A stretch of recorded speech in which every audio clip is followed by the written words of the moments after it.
سمايل. في ناس هيناسبها البي ار كي. ايوه انا لسه هقول لحضرتك في بقى حاجه البي ار كي او اللي بنسميه الليزك السطحي. ايوه الليزك السطحي ده هو اكتر حاجه امانا. ليه؟ انا ما فيش اصلا رعب، ما بيعملش اي جرح نهائي خالص بقى، لا بليزر ولا بغيره ولا خالص في القرنيه. طب ليه يا دكتور مش بنعمله على طول اللي هو الليزك السطحي؟ احنا بنشيل الطبقه السطحيه بس. الطبقه السطحيه دي عباره عن خلايا هي موجوده بس كغلاف للقرنيه عشان تحميها من الهواء ومن التراب ما تحسش بالالم. وبعد ما نشيلها بننزل الليزر.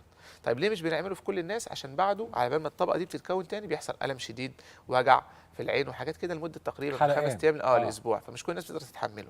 بس هو مفيد في حاجات معينه، يعني هو ممكن يشتغل على سمك قرنيه اقل من الليزك العادي.